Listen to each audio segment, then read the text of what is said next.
dear students, welcome back to the chemistry classes. In the last class, we started with one more new chapter in inorganic section, that is chemical bonding. So in that classes, in the previous classes, we discussed the Quasar-Lewis approach to chemical bonding. Then we discussed Lewis symbol. Then we discussed covalent bond. Finally, we discussed the Lewis dot structure or Lewis representation. In today's class, let us start with the one more new term, that is formal charge. Okay. So if you consider the monoatomic ion or the atom, whatever the charge possessed by the ion or the atom is its particular charge, or we can say is its own charge. For example, if you consider the chloride ion or hydrogen atom. Okay, so this is the monoatomic, only one ion, and this is the only one atom. So in these two cases, what happens? Whatever the charge possessed by the ion or the atom is its own charge. Okay. For example, in case of a chloride, so the -1 is the charge of this chloride ion. Similarly, if you consider the hydrogen atom, the 0 is the charge of this atom. We know atoms are neutral in nature. But if you consider the polyatomic ion or the molecule, for example, if you consider the sulfate ion, that is SO4 minus, or ozone, that is O3, or CO2, and so on. Okay, so this is the polyatomic ion, and these are the polyatomic molecules. Okay, so if you consider polyatomic ion or the molecules, whatever the charge possessed by the ion or the molecule is the whole charge. Means what? ಈ ion ಒಳಗಡೆ ಅಥವಾ atom molecule ಒಳಗಡೆ ಎಷ್ಟು atoms ಇರ್ತಾವಲ್ಲ ಎಲ್ಲ atoms charge ನಾವು addition ಮಾಡಿದಾಗ we'll get the total charge, whole charge of the molecule. Okay, or the ion. So in this case, if you want to calculate the charge of the particular atom, you have to go for the formal charge. Okay. So before dealing with the definition of a formal charge, you have to remember two things. You have to consider 2 points.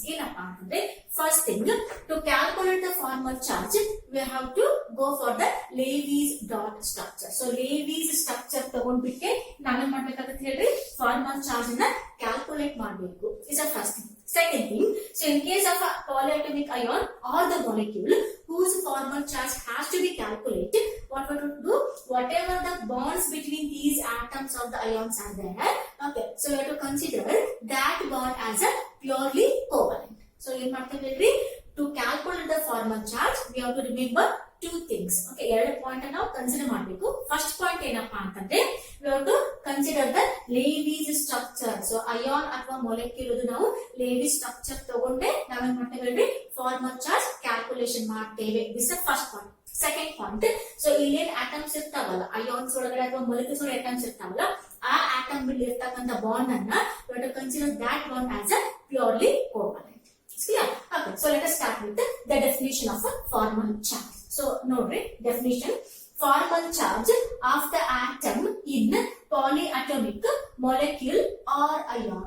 Okay, formal charge of the atom in polyatomic molecule or ion is defined as the difference between the number of valence electrons of that atom in an isolated or free state and the number of electrons assigned to that atom in Lewis structure.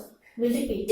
The formal charge of the atom in polyatomic molecule or ion is defined as the difference between the number of valence electrons of that atom. ನೀವು ಆ atom calculate ಮಾಡಬೇಕಲ್ಲ, ಆ atom ಒಂದು valence electrons ತಗೋಬೇಕು. Okay, so in its free state or isolated state means what? Before undergoing bond formation. So ಈಗ ನೀವು molecule ಅಥವಾ ion formation ಮಾಡ್ತಾವಲ್ಲ, so before bond formation ಅದು free state ಅಥವಾ isolated state ಒಳಗೆ ಇದ್ದಾಗ ಆ atom ಒಂದು valence electrons minus difference ಹೇಳ್ತೇವೆ. Okay, so minus the number of electrons assigned to that atom in Lewis structure. So Lewis structure ಒಳಗಡೆ ಆ atom particular atom ಗೆ ಎಷ್ಟು electrons assign ಆಗಿರ್ತಾವಲ್ಲ, so ಆ difference ನಾವು ಹೇಳ್ತೇವೆ formal charge ಅಂತ. Let us go for the formula to calculate the formal charge. So according to definition of a formal charge, we can write as a formal charge Fc. Symbolically, we are writing this one as a Fc. Formal charge, that is Fc, of an atom in a Lewis structure is equals to total number of valence electrons in the free atom minus number of electrons assigned to that atom in Lewis structure. This is according to definition. Okay. If you go for the first term, that is total number of valence electrons in the free atom. So with the help of electronic configuration, we can easily calculate the number of valence electron of any atom. So the electronic configuration both ಗೊತ್ತಾಗಪ್ಪ ಅಂತಂದ್ರೆ outermost shell ಒಳಗಡೆ ಎಷ್ಟು electrons ಇರ್ತಾವಲ್ಲ, those are the number of valence electrons. ಇದಂತೂ ನಮಗೆ we can easily calculate this one. If you go for the second term, that is the number of electrons assigned to that atom in Lewis structure, we have to go for its lone pair as well as a bond pair of electrons. So if we consider the atom, so atom ಒಳಗಡೆ ಎಷ್ಟು valence electrons ಇರ್ತಾವಲ್ಲ, ಎಲ್ಲ valence electron, it is not compulsion to undergo the bond formation. Okay. So in those valence electrons, some of them they may undergo bond formation, or some of them they may not undergo bond formation. So the valence electron which will undergo the bond formation, they are called as a bonding pair electrons ಅಥವಾ bonding electrons ಅಂತ ಹೇಳ್ತಾರೆ. So the valence electrons which won't undergo any bond formation, we used to call them as a non-bonding electrons ಅಥವಾ lone pair of electrons ಅಂತ ಹೇಳ್ತಾರೆ. Is clear? So to calculate the number of electrons assigned to that atom in Lewis structure, we are considering both the lone pair as well as a bonding pair. Is clear? So hence this is nothing but total number of non-bonding electrons, that is lone pair of electrons, plus half of total number of bonding electrons, that is bond pair. ಇಲ್ಲಿ half ಯಾಕೆ ಮಾಡ್ತೇವಪ್ಪ ಅಂತಂದ್ರೆ, because to calculate the formal charge we are considering the bond between the atoms as a purely covalent. Clear? So in case of a covalent bond, we know the covalent bonds are formed by sharing up of electron from each atom. For example, if we consider the chlorine molecule, that is Cl2, here there is a bond, covalent bond between two chlorine atoms. Clear? So one bond is formed by sharing up of one electron from each atom. So ಪ್ರತಿಯೊಂದು atom ತಂದು ಒಂದೊಂದು electron ಅನ್ನು share ಮಾಡಿಬಿಟ್ಟು covalent bond formation ಮಾಡಿದ. Means what? The bonding pair of electron belongs to both the atoms ಅಂತ ಅರ್ಥ. Hence, if you want to calculate the formal charge of any atom, one atom ಮಾತ್ರ ಮಾಡ್ಲಿಕ್ಕೆ ಅವಾಗ ನಾವೇನ್ ಮಾಡ್ತೇವೆ, ಇದರದ್ದು half ತಗೊಳ್ತೇವೆ. bonding pair of electron ಅದು half ಮಾಡಬೇಕು. Means what? The one electron belongs to this atom ಅಂತ ಅರ್ಥ. That's why we are making this one as a half. Clear? So this together will give the number of electrons assigned to that atom in the Lewis structure. Clear? So finally we can write the formal charge of the atom in the Lewis structure is equals to total number of valence electrons in the free atom minus number of non-bonding, that is lone pair electrons, minus ಇಲ್ಲಿ minus ಅದಲ್ಲ, so minus plus ಇಲ್ಲಿ become minus. Okay, so minus half into number of bonding electrons, that is bond pair electrons. Okay, so this is the formula. So we'll repeat the formula. You have to remember this formula. That is formal charge of the atom in the Lewis structure is equals to total number of valence electrons in the free atom minus number of non-bonding electrons, that is lone pair electrons, minus half of number of bonding electrons, that is bond pair electrons. Let us calculate the formal charge of each oxygen atom in case of ozone. So this will be asked for 3 marks. This is an exam 3 marks is a compulsory question. Okay, so ozone, whose formula is O3. So its Lewis structure is O, double bond O, single bond O. Yeah. So this oxygen atom has one lone pair. This oxygen atom has two lone pairs. This oxygen atom has 3 lone pairs. Okay. So before going to calculate the formal charge of each oxygen atom in case of ozone, let us write the formal charge formula. So we know formal charge Fc is equals to number of VEs, that is valence electrons, minus number of LPEs, that is lone pair of electrons, minus half of number of BPEs ಅಂದ್ರೇನು bonding pair electron. So this is the formal charge. Okay, so now short ಬರೀಲಿಕ್ಕತ್ತೇವೆ.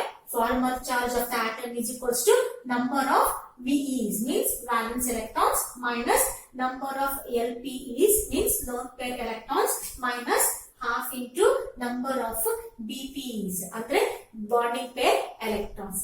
Short and over. Okay, so here we want to calculate the number of valence electrons of the oxygen. We know oxygen, its atomic number is 8, its electronic configuration is 1s2, 2s2, 2p4. It's clear? 1s2, 2s2, 2p4. So here 2 is the outermost shell, hence the number of total number of valence electron is 6, that is 2 plus 4. So number of valence electrons is 6. Okay, so with the help of these, let us calculate the formal charge of each carbon atom. So go for the first one. So before going to calculate, let us number these oxygen atoms. So we'll number this one as a first oxygen atom, this one as a second oxygen atom, and this one as a third oxygen atom. So go for the calculation. First one, formal charge Fc, formal charge of first oxygen atom. First oxygen atom in case of ozone. Clear? So formal charge of first oxygen atom is equals to number of valence electrons. Yesterday Henry of the oxygen atom, that is 6, minus number of lone pair electrons. So first oxygen atom has only one lone pair, that is 2 electrons. So pair andre 2 electrons. So ಇಲ್ಲಿ number of lone pair electrons ಬರಿಬೇಕು. Hence the first oxygen atom has only one lone pair, hence it has 2 lone pair electrons. So it is 6 minus 2 minus half into number of bonding pair electrons. So this oxygen atom has 2 bonds with the second oxygen atom, and it will form the one bond with the third oxygen atom. Hence together it will form the 3 bonds. Means what? Altogether 6 bonding pair electrons. So one bond formation ಆಗಬೇಕಪ್ಪ ಅಂತಂದ್ರೆ 2 electron share ಆಗಬೇಕು. So ಹಾಗಾಗಿ 3 bond formation ಮಾಡಿದ, hence together 6 electrons. 3 2s are 6. So it is number of bonding pair electrons in case of first oxygen atom is 6. So now go for the calculation. That is 6 minus 2 minus 3. Okay, so that is 6 minus 5, that is plus 1. ಇಲ್ಲಿ sign ಬರೆಯಬೇಕು. So hence the formal charge of first oxygen atom is plus 1. Okay, so go for the next, that is formal charge of second oxygen atom. That is formal charge of second oxygen atom. Okay, so this equals to, so number of valence electrons as usual is a 6 minus number of lone pair electrons. So second oxygen atom mele 2 lone pair anta, means what? 4 electrons. So 6 minus 4 minus half into number of bonding pair electrons. So second oxygen atom has 2 bonds with the first oxygen atom, hence 2 2s are 4. So it is 4 bonding electrons. So it is 6 minus 4 minus 2. Okay, so that is 6 minus 6, that is 0. So second oxygen atom formal charge is 0. Go for the third one. Okay, so that is formal charge of third oxygen atom. Formal charge of third oxygen atom is equals to number of valence electrons of oxygen atom, that is 6, minus number of lone pairs. So third oxygen atom has 3 lone pairs, means 3 lone pairs means what? 6 electrons, minus half into number of bonding electrons. So it has only one bond with the first oxygen atom, means what? 2 electrons. So that is 6 minus 6 minus 1, hence it is the charge, formal charge is minus 1. Okay, this is a calculation. Hence the formal charge of first oxygen atom is plus 1, formal charge of second oxygen atom is 0, formal charge of third oxygen atom is minus 1 in case of ozone. So remember one thing, the calculation of a formal charge, it helps us to know about the lowest energy structure. It's clear. So formal charge, whatever the charge we obtained here, these are not the real charge separation. It won't help in the separation of a real charge, but it helps in knowing the lowest energy structure. The next point of discussion is limitation of the octet rule. We know the octet rule states that if the atom has 8 electrons in the outermost shell, then that element is or that atom is more stable. So if the element or the atom, if it has 8 electrons in the outermost shell, then that atom is more stable on the head. Okay. Even though this octet rule is useful, but it is not universal. So with the help of our octet rule, we can easily explain the structure of most of the organic compound, but this octet rule mainly applies to the second period elements in the periodic table. Okay. So this octet rule has some limitations. Let us learn one by one. So the first one is the incomplete octet of the central atom. Means what? In a molecule, the central atom has electrons less than 8. So ಅಂದ್ರೆ molecules ಒಳಗಡೆ central atom middle element ಏನೇನಲ್ಲ ಅದು 8 electron ಇರೋದಿಲ್ಲ, ಅದರ ಸುತ್ತಲೂ 8 electron ಇರೋದಿಲ್ಲ. The total number of electrons around the central atom is less than the 8 electrons. Okay, but these compounds are stable. This is the first limitation, that is the incomplete octet of the central atom. Example, lithium chloride, beryllium hydride and boron trichloride. In nodri, if you consider the lithium chloride, so lithium has 1 electron in the outermost shell, hence it will form the only one bond with the chlorine. Means what? So chlorine consider ಮಾಡಿದ್ರೆ ಇಲ್ಲಿ octet fulfill ಆಗುತ್ತೆ. Chlorine ನೋಡ್ರಿ octet, chlorine atom ಗೆ octet fulfill ಆಗುತ್ತೆ, but what happens to the lithium? ಇಲ್ಲಿ octet fulfill ಆಗೋದಿಲ್ಲ. Means what? Lithium atom won't has the 8 electron around it. Yeah. So hence, but this is the one limitation of octet rule, but these atoms are stable. Similarly, beryllium hydride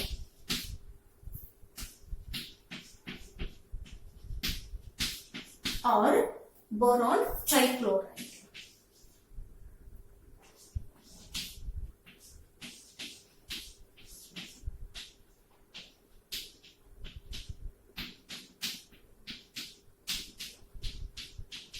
Okay, so but these molecules are stable. The second limitation of octet rule is odd electron molecule. Means what? In a molecule, the central atom will have the odd number of electrons. Example, nitric oxide and nitrogen dioxide. If you consider the structure of nitric oxide, so here, so nitrogen has 5 valence electrons. So among 5, 2 will undergo bond formation, 3 will remain as it is. Okay. So but ಇಲ್ಲಿ ಏನಾಗುತ್ತೆ ಗೊತ್ತಾ, oxygen atom will fulfill the octet rule, but nitrogen ಏನಾಗುತ್ತೆ ಹೇಳ್ರಿ, odd number of electron ಉಳಿತದೆ. Means what? Note 5 electrons, 3 electrons is a odd number of electron on the nitrogen atom. Similarly, nitrogen dioxide ಒಳಗಡೆ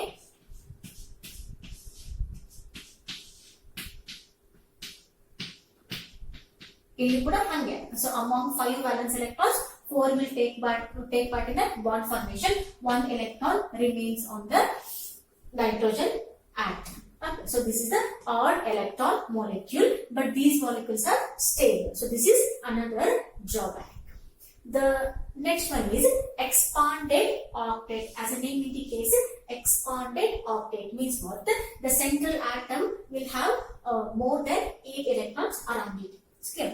So if you consider the third period elements or beyond third period, whatever the elements will come along with, in case of those elements, along with 3s and 3p, the 3d orbital will also take part in the bond formation. So because of the participation of these 3d orbital in the bonding, so these central metal atoms will get the more than 8 electrons. So example, PF5, SF6 and H2SO4. If you consider the PF5, structure of PF5. So it's a phosphorus.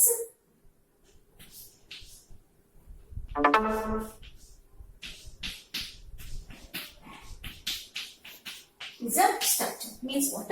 Phosphorus has 5 bonds around it. Means what? 5 to is a total 10 electrons. Okay. Similarly, SF6 6 bond agutte. Sulfur means what? 12 electrons. Also in case of H2SO4.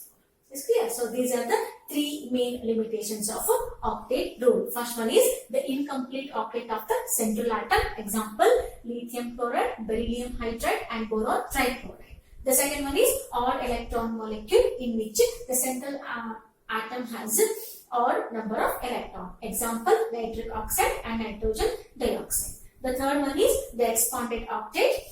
So example, PF5, SF6 and H2SO4. Okay, illogri sulfur inadala, even though in most of the compounds it won't follow the octet rule, it won't obey the octet rule, but it can also form the some of the compound in which it obeys the octet rule, such as SCl2. Okay, so SCl2 odagade it will follow the octet rule. So these are the main 3 limitations. The other drawbacks of octet rule are the fourth one. This theory does not account for the shape of the molecule. So octet rule olagade yavade molecule shape now explain madodilla. Okay. The next one is it does not explain the relative stability of the molecule because it is being totally silent about the energy of a molecule. Relative stability antandre the comparison of stability of 2 molecules. So your molecule kottaga which is the most stable, which is less stable anta explain madodilla because it won't explain the energy of a molecule. So usually ನಾವು ಎರಡು molecule ತಗೊಂಡು stability explain ಮಾಡಬೇಕಪ್ಪ, relative stability explain ಮಾಡಬೇಕಂತಂದ್ರೆ we have to go for its energy. The molecule, the one which is having the lower energy is more stable compared to the other ಅಂತ ಹೇಳ್ತೇವೆ. ಅದು octet rule explanation ಕೊಡೋದಿಲ್ಲ. It won't explain the relative stability of the molecule because it is being totally silent about the energy of a molecule. And the last drawback is the octet rule is completely based on the chemical inertness of the noble gases. Means what? We know noble gases with outermost electronic configuration NH2np6 is more stable ಅಥವಾ chemically inert ಅಂತ ಹೇಳ್ತೇವೆ. Clear? But some of the noble gases will undergo chemical combination. So some of them they will form the compounds that to stable compounds. For example, xenon difluoride, that is XeF2, Rf2 krypton fluoride, and also the xenon oxyfluoride. So xenon and kryptons being a chemical inertness, that is being a noble gases, they will form the stable compounds. Okay, so this is one of the drawback of octet rule. Clear? So we'll stop here only. We'll continue with the next.